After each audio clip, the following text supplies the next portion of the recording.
Warren Buffett adalah salah satu investor tersukses di dunia. Prinsip-prinsip investasinya terbukti sangat berhasil. Apa saja prinsip-prinsip itu? Dan apa itu MOAT yang menurut Buffett merupakan salah satu hal terpenting? Tonton video ini hingga selesai untuk dapat sukses berinvestasi seperti Warren Buffett. Warren Buffett menjalankan kegiatan bisnisnya melalui Berkshire Hathaway di mana dia bertindak sebagai chairman dan CEO-nya. Melalui Berkshire Hathaway, Buffett memiliki banyak saham di berbagai perusahaan terkenal, seperti Coca-Cola, Apple, Amazon, IBM, dan Bank of America. Karena kehebatannya dalam memilih saham yang menguntungkan, Warren Buffett diberi nama julukan The Oracle of Omaha, alias peramal dari Omaha.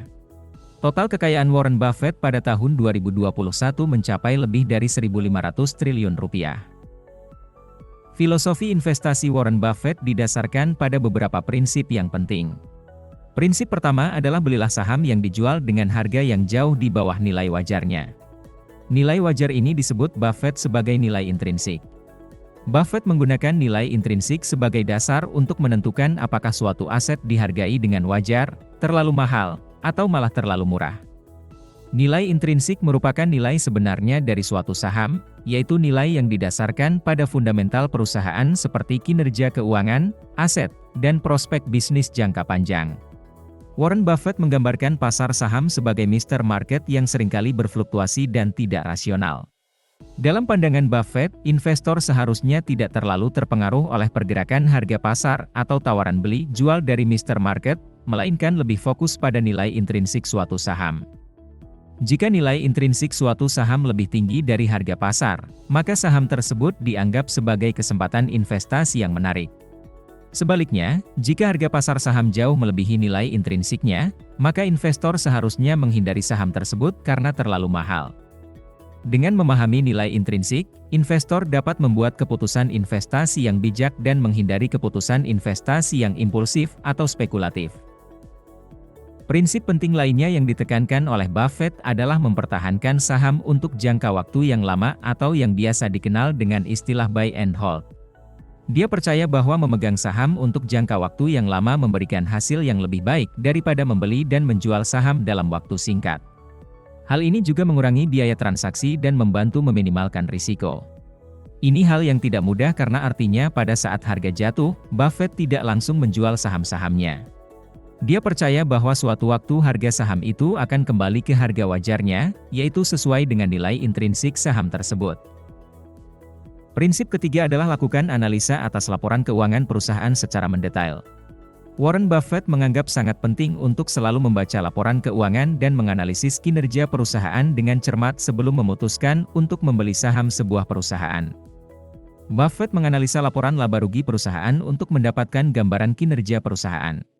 Dia juga mengevaluasi neraca keuangan perusahaan yang menunjukkan aset, hutang, dan ekuitas perusahaan. Selain itu, Buffett menganalisa arus kas perusahaan yang menunjukkan sumber dan penggunaan kas selama periode tertentu.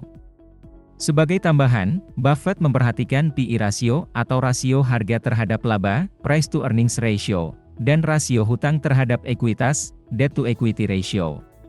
Buffett sangat tertarik pada perusahaan yang mempunyai P/E rasio yang rendah dengan debt to equity yang rendah juga. Prinsip yang terakhir dan mungkin yang terpenting bagi Buffett adalah pentingnya konsep MOAT. Buffett menggunakan konsep ini untuk menilai kekuatan dan daya saing suatu perusahaan di pasar. MOAT sendiri dalam bahasa Indonesia berarti parit di sekeliling tembok benteng yang dibuat untuk melindungi dan mempertahankan benteng tersebut dari serangan musuh. Dalam konteks investasi, MOAT mengacu pada keunggulan kompetitif yang dimiliki oleh suatu perusahaan. Buffett percaya bahwa perusahaan dengan MOAT yang kuat dapat melindungi posisinya di pasar dan menghasilkan laba yang stabil dalam jangka waktu yang panjang. MOAT yang kuat juga dapat mencegah persaingan yang ketat dari pesaing baru atau pesaing yang sudah ada di pasar. Ada beberapa jenis MOAT yang mungkin dimiliki oleh suatu perusahaan. Salah satu jenis MOAT yang paling umum adalah MOAT berbasis biaya, di mana suatu perusahaan memiliki biaya produksi yang lebih rendah daripada pesaingnya. Dengan biaya produksi yang lebih rendah, perusahaan dapat menjual produk atau layanan dengan harga yang lebih murah sehingga menarik banyak pelanggan dan menghasilkan laba yang tinggi. Contohnya adalah jasa penerbangan AirAsia dari PT Indonesia AirAsia. Jenis maut lainnya adalah maut berbasis merek, di mana suatu perusahaan memiliki merek yang kuat dan dikenal di pasar. Merek yang kuat dapat membantu perusahaan mempertahankan pelanggan setia dan menarik pelanggan baru. Perusahaan dengan merek yang kuat juga dapat menetapkan harga yang lebih tinggi untuk produk atau layanan mereka. Di Indonesia, Indofood dengan produk Indomie-nya adalah salah satu contoh perusahaan dengan maut ini. Maut juga dapat berbasis pada jaringan distribusi, di mana suatu perusahaan memiliki jaringan distribusi yang luas atau infrastruktur yang sulit ditiru oleh pesaingnya. Dengan jaringan distribusi yang luas, perusahaan dapat menjangkau pelanggan di berbagai wilayah dan menghasilkan laba yang lebih besar. Contohnya adalah layanan telekomunikasi Telkomsel dari PT Telkom yang mempunyai jaringan telekomunikasi di berbagai pulau. Jadi maut yang kuat membantu perusahaan mempertahankan posisinya di pasar dan menghasilkan laba yang stabil dalam jangka panjang. Karenanya investor perlu memperhatikan keberadaan maut perusahaan sebelum memutuskan untuk berinvestasi. Kira-kira, apa lagi maut yang lain? Tuliskan di kolom komentar ya.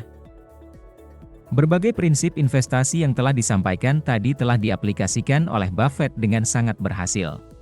Contohnya adalah ketika Buffett membeli saham perusahaan Coca-Cola. Pada tahun 1988, Buffett membeli 7% saham Coca-Cola seharga $1,02 miliar. Meskipun banyak orang skeptis pada saat itu, investasi ini akhirnya menjadi sangat sukses. Hingga saat ini, nilai saham Coca-Cola yang dimiliki oleh Berkshire Hathaway telah meningkat lebih dari 1.400% atau 14 kali lipat dari harga awalnya. Kita telah mempelajari prinsip-prinsip investasi Warren Buffett untuk sukses berinvestasi, yaitu memperhatikan nilai intrinsik perusahaan, berinvestasi jangka panjang, menganalisa laporan keuangan dan memastikan adanya maut perusahaan. Dengan prinsip-prinsipnya itu, Warren Buffett berhasil memperoleh kekayaan yang luar biasa dan membantu banyak orang mencapai kesuksesan finansial. Terima kasih telah menonton video ini. Semoga prinsip-prinsip investasi Warren Buffett ini dapat membantu Anda untuk berinvestasi dengan lebih baik lagi. Sampai bertemu dalam video selanjutnya.